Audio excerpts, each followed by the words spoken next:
Hey everyone, welcome back. This is just a continuation of my last video called Death Do Us Part, so let's do things right. In my previous video, if you weren't here, I recommend you check it out. If not, that's cool.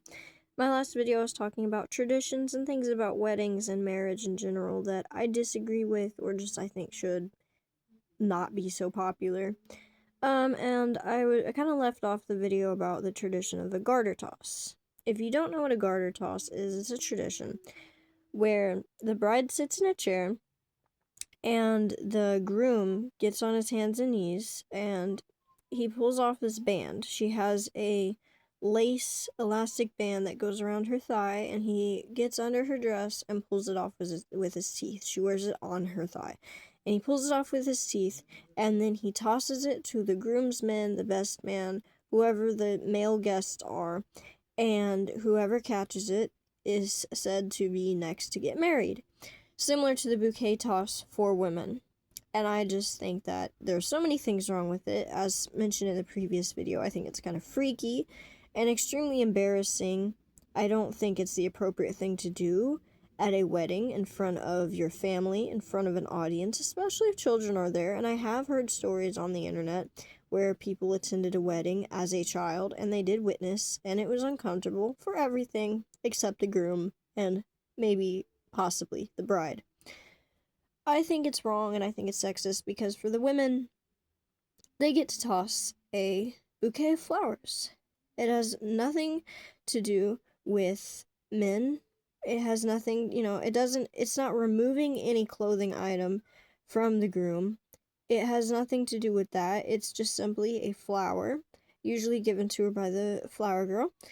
And it's a bouquet of flowers. It's something beautiful, something pure, something innocent, something completely unrelated to the persons involved. She takes it and she tosses it. And yes, sometimes it can get a bit aggressive. The tradition is just that whoever catches it next is next to be married. And it's just kind of a silly tradition. Nobody really believes in it. Some people do get competitive and they fight over it, but overall, it's not inherently bad.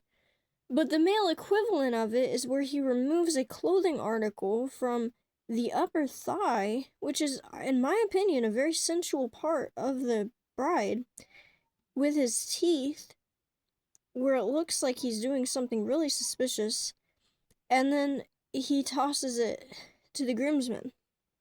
And that just feels very wrong. There's an imbalance, in my opinion, there.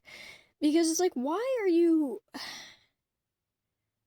It came off of your wife, a very central part of her, and it came off of your wife, and you're offering it to the men as a symbol of good luck, as, oh, it came off of her, so it's blessed, it's sanctified or something, and it's gonna give you luck so that you can get married, that you can get a woman. It just doesn't seem right. It just seems weird. It seems like some kind of weird, demented, purity culture thing, or something strange like that. It's almost similar, not exactly similar, I wouldn't compare it just because it's inherently very violent, but I would say it's sort of a similar concept as to the Czechoslovakian Easter tradition. And if you don't know what that is, look that up. I may mention it later in another video, but I am trying to keep this kind of brief because I have a few other topics I want to talk about. But yeah, and like I said before, I think it's also kind of performative, and it's just a sign of insecurity on the groom's part because he has to prove it to the guests that he is intimate with his wife and that he's, not afraid to show it in front of people. I just think that's very strange, and I feel like if you feel like you have to prove that, I feel like, because it's not really, it's very optional, right? Every bit of your wedding is very customizable in American culture to this day. It is a very optional tradition, and I don't necessarily know the origins of it. I'd like to look into that very soon, but I don't think that it's really essential or really has anything to do with the, maybe he just wants to feel included. Maybe he just wants to have some form of, parallel to the bouquet toss for his groomsmen to make his guests feel included, but I think it's a very weird way to make your guests feel included. But yeah, I do think it's weird. I feel like it's kind of a sign of insecurity that he has to prove it to those people. Anyway, public proposals is another thing I don't like. And look, I might be sounding really picky at this point. I think public proposals can be great if it's like semi-public, right? If it's like at a beach, but it's in the evening and nobody's there and you reserved it, or someplace that is public, maybe in nature or somewhere that you reserved. So it can kind of feel like an outer worldly experience. Because listen, I mean, how often do we really get the whole place to ourselves? Anywhere we go in public. So that would really, I feel like that would really cement it as a very special moment to whomever gets proposed to. If they reserved a place that's typically very crowded just for the two of them, I think that would be very special and very intimate. And I do think, well, of course, being a couple isn't necessarily always intimate. I mean, you are still individual people. You still go out. You still interact with the world. You have friends. You go to the grocery store together or even separate. One stays home, whatever. But I think for a special moment like that, I think it's kind of performative. Especially, I mean, I get it, you want to film it because you want to remember the moment. That's okay too. But I think that it's really weird when you go to a restaurant, you stand up, you clink your glass and your fork together, and you say, "Everybody, I have an announcement to make. I'm going to marry you today." You're putting her on the spot for a decision that unless you're absolutely 100% confident that you've talked about it before, that you want to get married, you're putting her or him on the spot and you're making them feel very uncomfortable and they feel like they have to say yes, because if they say no, it's just going to be embarrassing for everyone. And it's also just like nobody really gives a crap. I mean, let's be honest here. If I'm going to Applebee's or something, and I've just had a rough day at work, and I just want some food, right? I just want a nice, fine dining dinner, and I want to sit down and eat. I don't want to have to participate in something or be an audience to somebody else's life. Like, I mean, good for you. I'm glad you're getting married. Congratulations.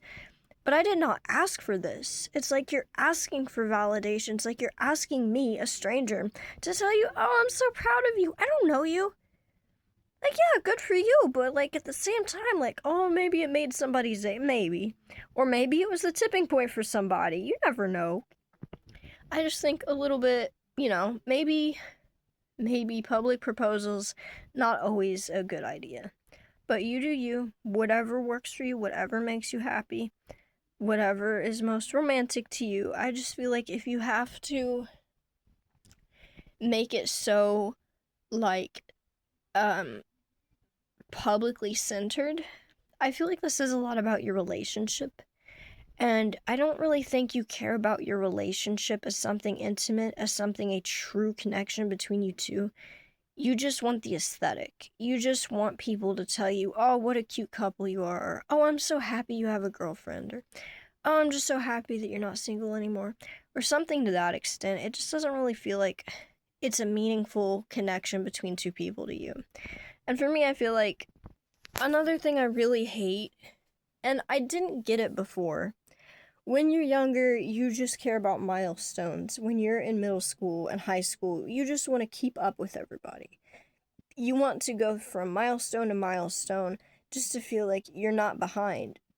And when everyone around you is holding hands, getting their first kiss, getting their first this, getting their first sickie, getting their first whatever, you feel left behind, you feel left out, and you feel like, I'm not cool enough, I'm not desirable enough, I'll never make it in the real world, in the real life. And that's not true. You don't really think about it then, but your thought is, I need to be in a relationship. I need to get a boyfriend. I have to have a girlfriend. Whatever. And you don't necessarily care who it is. You just, obviously you're going to be a little selective over it. You're going to be a little selective over it. But, you shouldn't feel the need to be with somebody just for the sake of being with somebody. Even if you're lonely. You think they'll fulfill all my needs, right? They'll kiss me, they'll hug me, they'll cuddle me, they'll make me not feel that alone.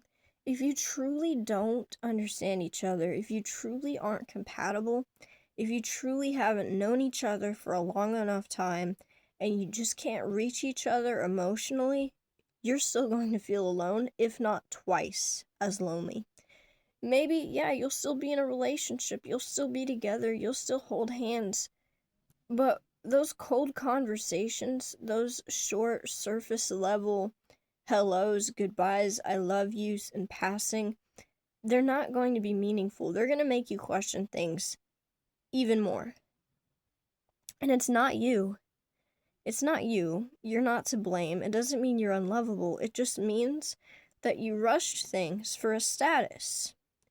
It means that you rushed things just to appear normal to somebody. But trust me, it's not. You'll thank me in the future if you haven't, or whatever your situation is. But if you are in that situation right now where you feel like, well, it's been a while, I need a boyfriend, whatever, think about you. What do you really need? Do you need a boyfriend, or do you just need somebody to listen to, who listen to you? Like, I wouldn't just willy-nilly get with just anybody, the first person who I think is cute and also agreed to be with me too. Like, I like you. Do you like me back? Yeah, I like you back. Well, let's go date. Like, I think it's gonna be more to it than that. I feel like, and this is my advice to anyone out here who needs it, next time you consider dating somebody, and I don't mean going on dates with somebody, I mean going steady with somebody, being in a committed relationship with somebody, I recommend that you wait until you have your first argument. This is very important. If you get into a relationship with somebody, you set rules, you set standards, you make things official, and you haven't got into a fight yet, you haven't got into an argument yet, when you do, because you will, it's inevitable, everybody gets in arguments if you're in a long-term relationship with somebody. If you see them long enough, every day, often, you're going to get into a fight. And when you do, that could be very dangerous, and that can determine a lot about the person and about you. As I mentioned before, being in a relationship is all about compromise, being able to overcome obstacles no matter what's involved, especially when it's between the two of you. Personality traits, actions, patterns, everything of that nature. You're not always going to be perfectly in sync. Yeah, obviously, if you're in a relationship with somebody, they're likely somebody who thinks pretty similarly to you or has quite a bit in common with you, one of the two. But there will be a point where you two cannot agree on something, and that's okay. You're two individual people.